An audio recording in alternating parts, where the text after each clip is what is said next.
All right. Good afternoon, everyone. Welcome to our Project Arise workshop. Oh, we've got some music, and we hope that you've had a wonderful Monday. And we're so grateful that you're here in your busy afternoon to learn from our colleagues at TNTP today around centering complex text. So let's get started.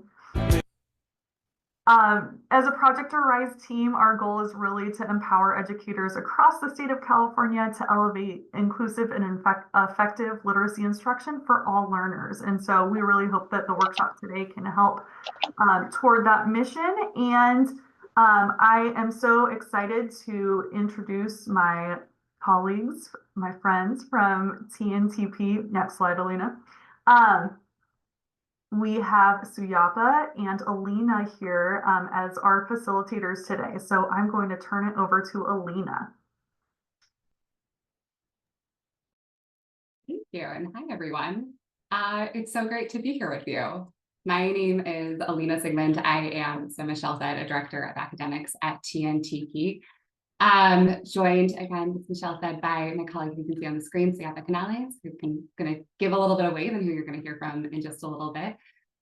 We are just so happy to be here with you. I'll share a little bit about myself. I'm a former teacher leader. Again, just so happy to be here doing this workshop with you, and I know just soaking up all the brilliance that I know is in this room. I want to also acknowledge that I know for many of you, it is likely approaching the end of a day. It is the last day of September, which at least for me has always been this just education vortex kind of a month.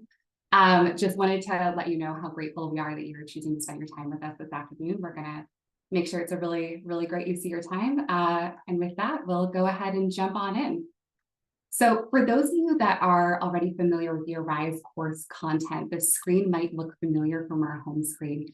I want to bring that up to let you know that a lot of our content today is going to come from and then also extend some content that you can find in part 4 of our course, comprehension around centering complex text. And for those of you who aren't familiar with our courses yet, we'll drop some links at the end of our session today to kind of drive you towards some particularly helpful parts of the course that are going to kind of zoom in on some of the topics that we'll talk about today.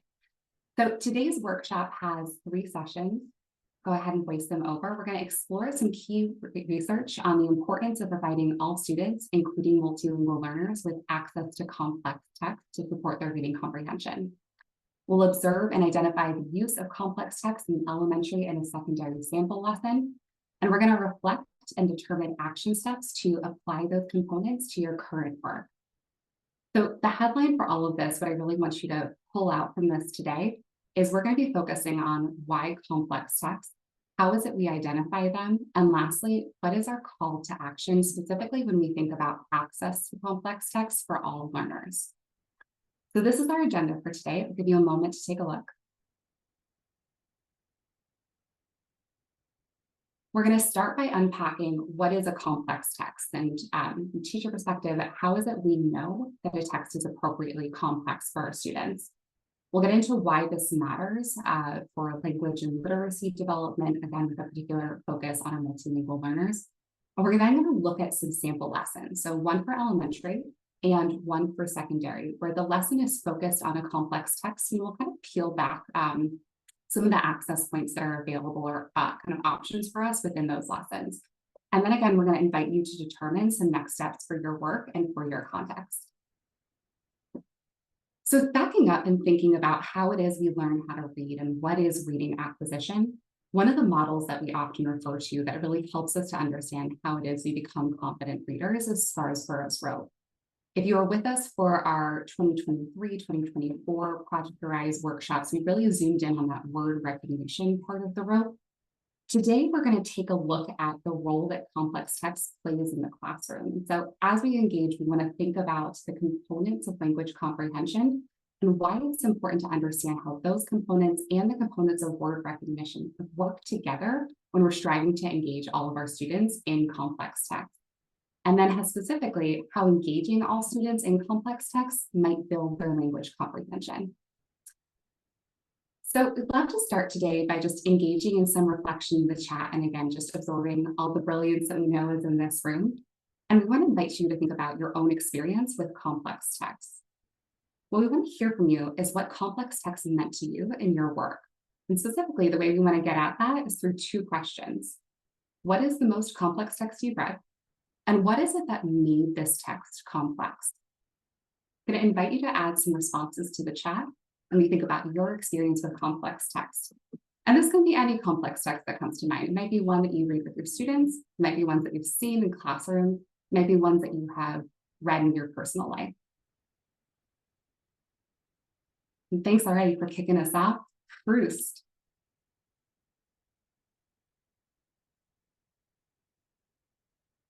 Starting with a very high level of complex text for sure. What I love about this activity is it also kind of seconds as a book club recommendation list. Got some chemistry 101, some Shakespeare is coming, 5th grade unit on Tom Sawyer, including I love medical reports. I see some answers for what making this text complex. It's written in stream of consciousness, so thinking about the way that language is really facilitated within a text. Academic vocabulary and medical reports, absolutely. Complex sentence syntax. Ones that involve unfamiliar vocabulary, a lot of focus on language and vocabulary. Knowing how words can determine a meaning, thinking about the way the meaning in complex text comes through. Think about, again, the importance of language. A lot of thoughtful responses coming through. And I encourage you to keep putting them in the chat, thinking about what it is that's going to make this text complex. The truth is that you may have had positive and negative experiences with these complex texts. And we want to remember that the same is true for our students. That thinking about the criteria for what makes a text complex, thinking about access points for all learners, really helps to ensure our classrooms are setting our students up for success with whatever it is they choose in life. And this really starts with unpacking what it is that makes a text complex in the first place. So I'm going to ask you to keep your chats open because we're going to do one more activity together as we kick off. We're going to talk about what it is that makes a text complex. And in just a moment, I'm going to put two sample texts on the screen.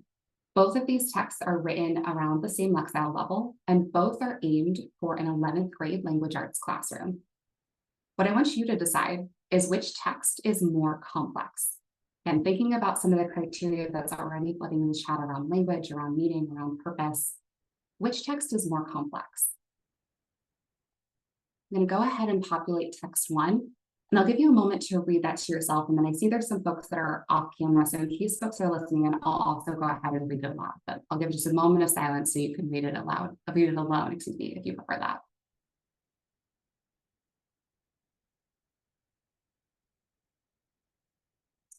All right, text 1. Lincoln was shaken by the presidency. Back in Springfield, politics had been a sort of exhilarating game, but in the White House, politics was power and power was responsibility. Never before had Lincoln held executive office. In public life, he had always been an insignificant legislator, whose votes were cast in concert with others and whose decisions in themselves had neither finality nor importance. As president, he might consult with others, but in the end, but innumerable grave decisions were in the end his own. And with them came the burden of responsibility, terrifying in its dimensions. That's text 1. Now I'm going to put text 2 on the screen. And I'll give you a moment to read it to yourself if you prefer, and then I'll read it aloud. Text 2.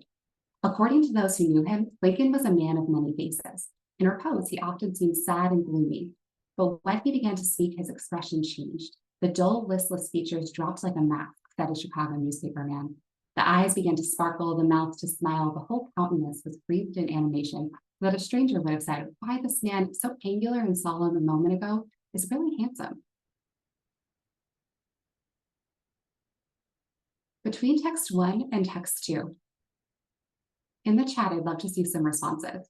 Which one of these texts seems more complex for an 11th grade student?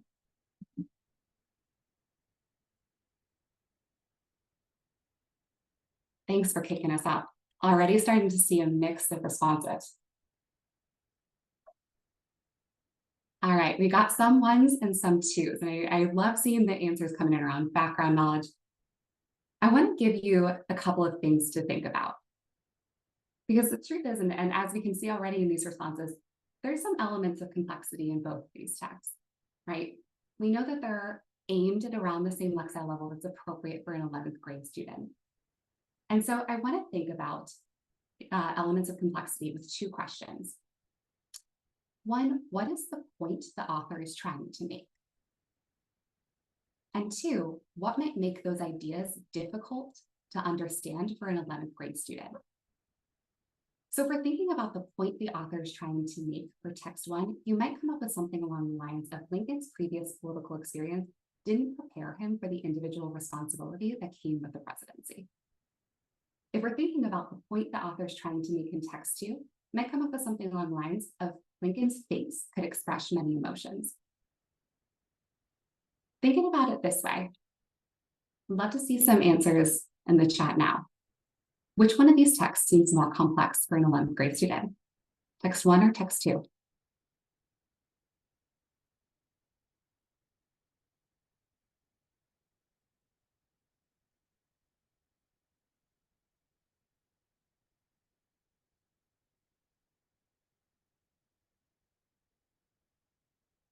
Oh, I am seeing near uniform responses for text two.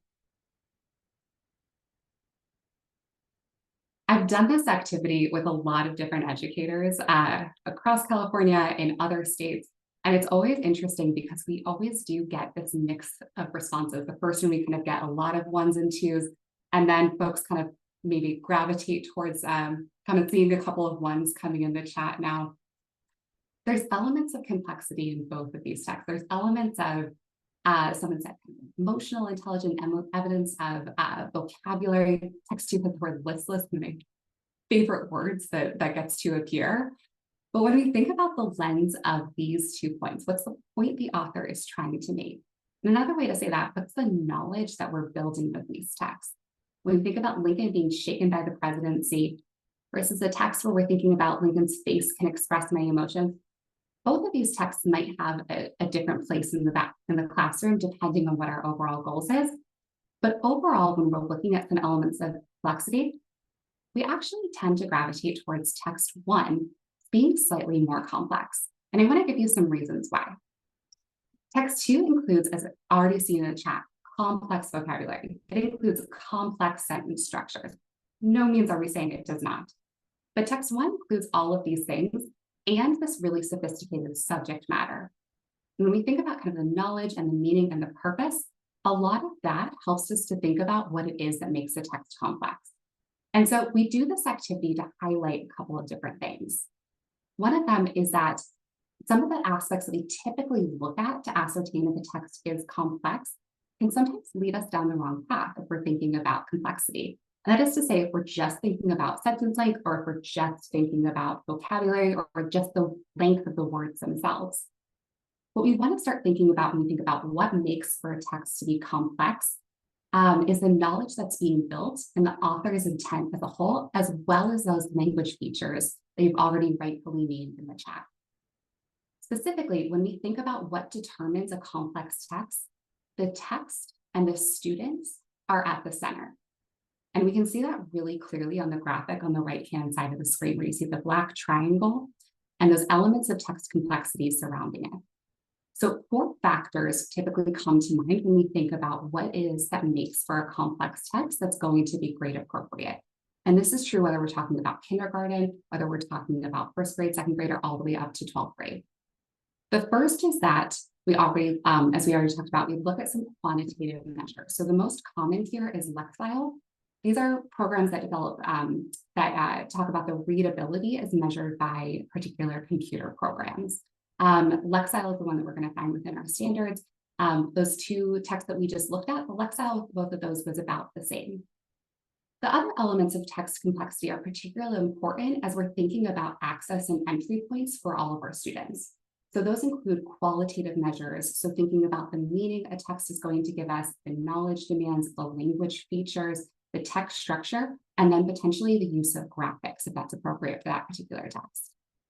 We also want to think about the meaningful and relevant tasks that we're asking our students to do. That is to say, what is it we're reading a text, or we're listening to a text, or we're speaking about it? What is it we're asking our students to do that's really worth their time and attention? Broadly, we think about these as kind of outside factors, as in they're outside of the text that might impact the difficulty of reading the text. We also think about cultural relevance. So these are the opportunities for culturally and linguistically relevant pedagogy or academic success, or cultural competence and critical consciousness.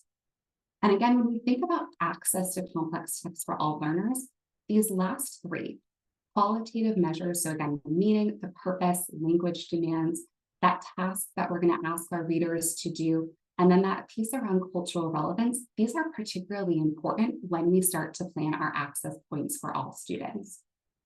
And that's because elements that make a text complex are also elements that just make them really interesting and meaty to dig into with our kids. So complex texts, in summary, are those that provide students opportunities to work with new language, knowledge, or ways of thinking. They might contain more implicit meaning, use more unconventional structures. They might use figurative language or ambiguity or archaic or unfamiliar language. Again, we saw some of that in the text that we looked at already. They might assume the reader has either some life experience or some knowledge that might contribute to their understanding of the text. And they might have a literal meaning that is intentionally at odds with the underlying meaning of the text. In an informational text, the purpose might be implicit or hidden. One thing we do want to call out is that it's important to note that complex text doesn't mean the same thing as challenging text. And that's because a challenging text might be a different bar for each student in a class. But complex text has been really clearly defined for us by California ELA and SLA standards. And so at each grade level, students are expected to engage with text that is appropriately complex for their grade level and not just challenging for each particular student. We're going to dig into a little bit around the why for complex text, and then we'll get into some of those access points. So, Siapa, I will pass it to you. Thanks, Alina. All right, so as Alina had mentioned, she allowed us to understand how do we identify a complex text and what are the measures that we're looking for. Now that we know what they are, it's important that we understand why they're so important when it comes to equitable instruction.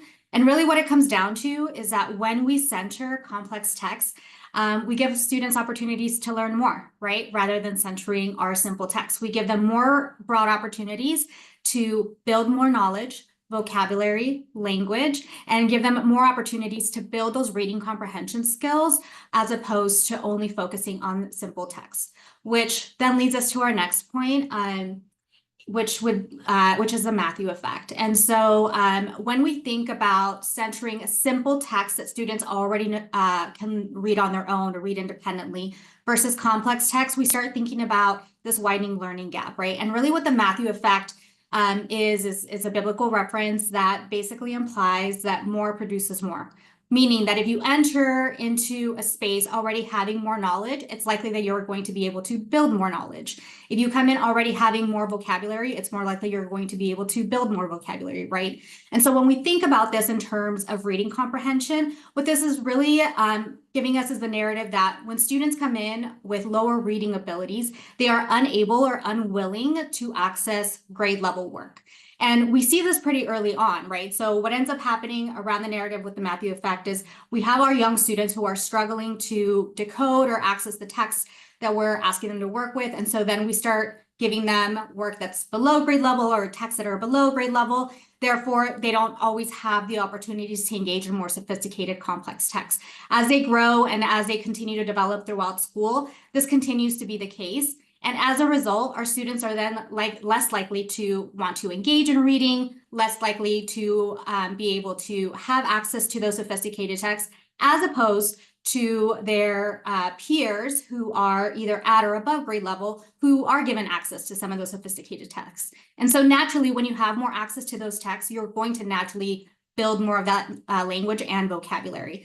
And the result of that is a widening gap. Right? So our students who come in with lower reading abilities then tend to grow significantly less than our students who come at or above grade level.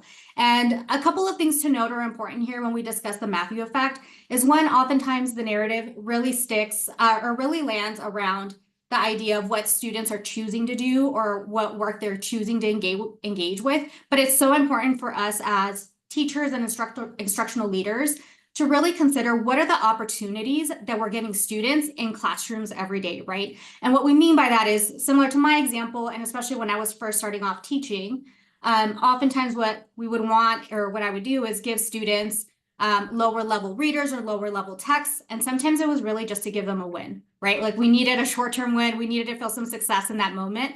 But really what I wasn't seeing is the long-term impact of that choice. And the long-term impact of that is that when we stack more days with simple text, we're limiting students' opportunities to grow and learn in that moment. Additionally, what this really leads us to understand is the equity value when it comes to complex text. So if you all have had an opportunity to engage with our online Project Arise courses, you all know that a big focus with us is that literacy is equity, right? And so when we talk about centering complex text and centering literacy, we are creating equitable opportunities, especially for our students who are historically marginalized and the most vulnerable. And one of the subgroups that I'm really thinking about here are multilingual learners.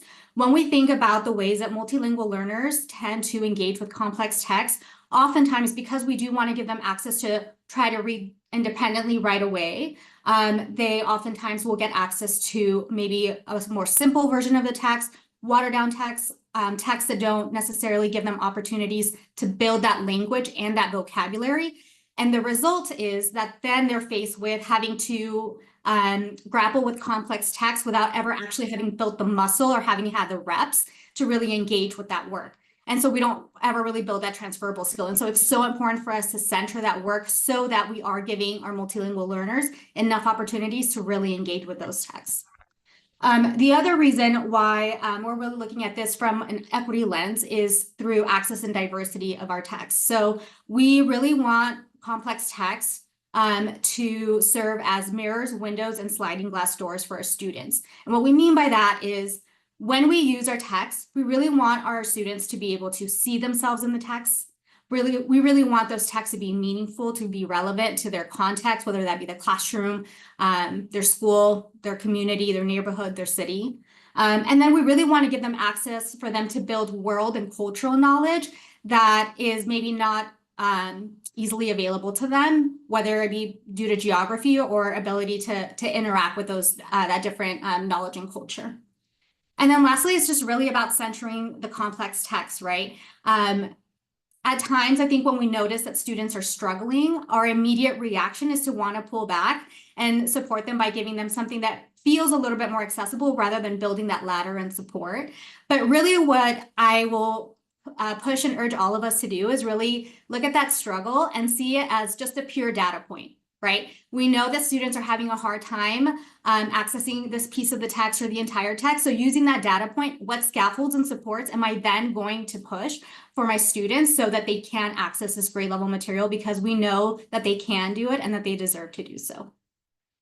All right, so I threw I was about to head one over. Thank you, Lena. So with all that being said, when do we start engaging with complex text? If you're an early childhood teacher, you know the answer to this already, but it's right now, always right at the beginning, right? So our graph lets us know that reading comprehension starts around the age of 5 and 6, but listening comprehension starts at birth. And so really what we want to do is right away give students opportunities to be showered with a lot of complex language and vocabulary. And we know that when students have more access to language and vocabulary through listening comprehension, they retain the meaning of the words, they retain the context in which they can apply those words.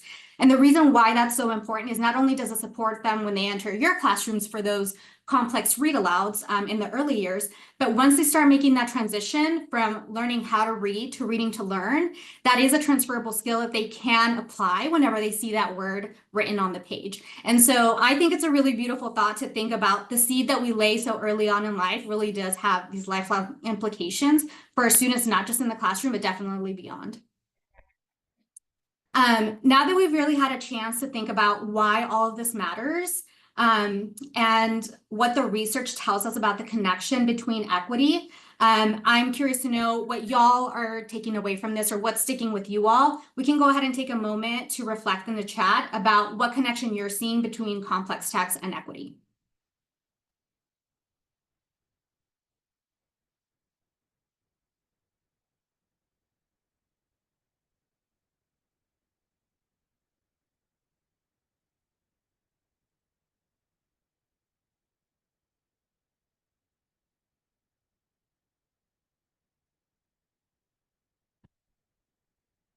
They deserve it and need it, absolutely. Yes.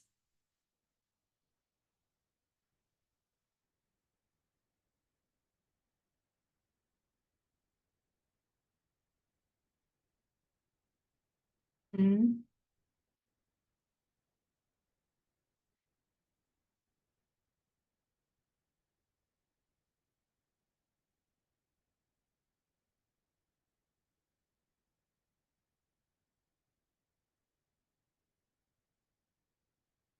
Yes, absolutely. Thank you all.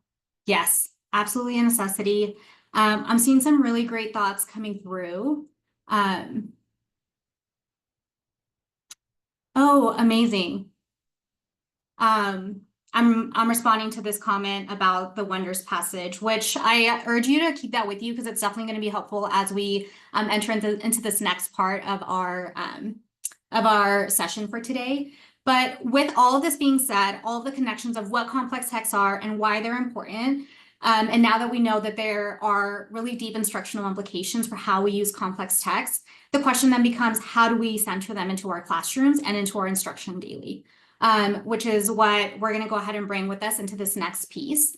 So what we're going to do from here is we are going to break out into grade level sessions. So we have an elementary breakout room and a secondary breakout room. We also have an option for independent study. So in just a second, you will see an invitation for a breakout room that you will self-select into.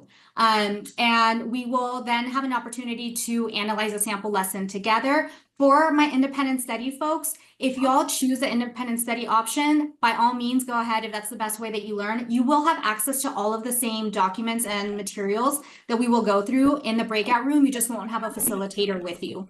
One thing to note is that if you choose to remain in the independent study room, I'm going to ask that you please do not leave the Zoom call. We are all going to return together at the 20-minute mark. Right now it's looking about right at 4:20. And we will be able to share some resources with you so that you can continue to center complex text before you exit the room. Alina has just dropped a link in the chat for a participant handout that you all will need as we enter the breakout rooms.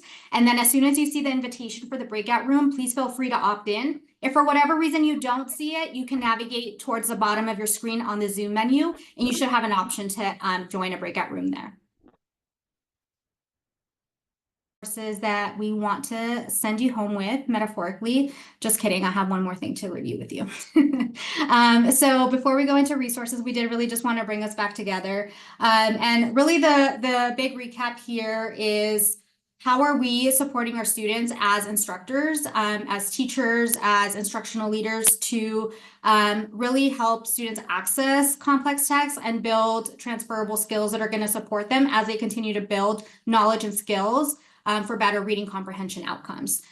So really the big taglines, if anything we want y'all to walk away with is, of course, always preparing yourself for that text, meaning reading the text, really building your understanding of the text. And specifically as we do so, how are we preparing for students, our own students' context and misconceptions or sticking points that we're really going to have to scaffold for students. What is the big idea of the text and what do we want students to learn when we wrap up this complex text? And with that, how is that culminating task going to allow students to demonstrate their understanding of that big idea?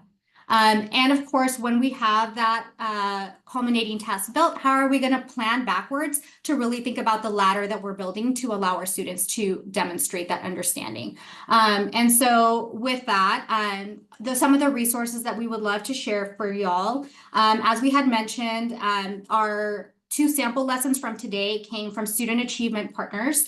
The website is called achievethecore.org, and they have these really awesome resources where they have lessons already built for y'all around complex text. So if y'all already have curriculum materials, amazing. But if you're someone who is still looking for ways to access complex text lessons and you are looking for additional ways where you can implement this, or maybe you have lessons already built, you can go ahead and compare how your lessons look against student achievement partners. I welcome you to do so. Like I said, the lessons are already fully built and they support all students K-12. An additional resource from achievethecore.org is our initial considerations for complexity and cultural relevance. This document is really awesome if you all are bringing in text that you are unsure what the text complexity is, but you're interested to in teaching your students or centering this text in your instruction. My recommendation would definitely be to bring this into PLC, have a conversation with your team about it, and really discuss what are the qualitative and quantitative measures of this text and why is it important for your students. It really allows you all to consider the cultural relevance of the text as well, and how is this going to overall improve students' experience in your classroom. And Alina, do you mind going to the next slide?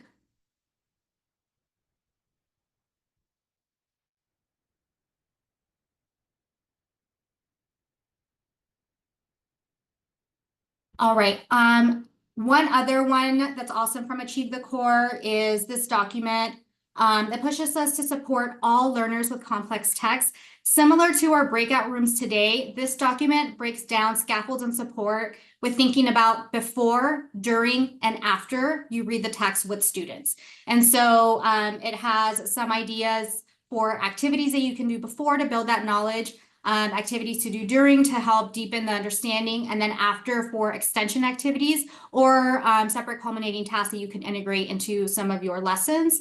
And then, of course, our Project Arise course. If you have not had a chance to engage in our Project Arise course, we have this really amazing course all around making sense of complex text and comprehension with our students.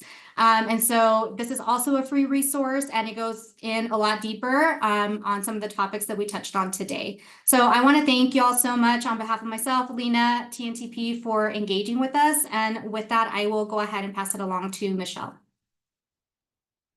Thank you, Suyapa and Alina. Thank you so much for a great session today. A lot of great feedback in the chat, and it sounds like people have a lot of great ideas for how to move forward with this new learning. So thank you.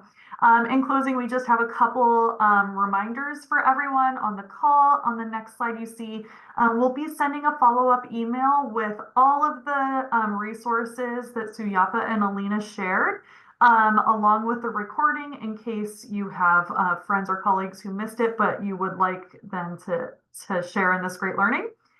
Also, if you need a certificate of participation for today's meeting, if you could just put your first name, last name, and your email address in the chat, I can email that to you. I know that some districts require certificates for participation. Make sure, Piper, get your email as well. So I see some of you putting your first and last name.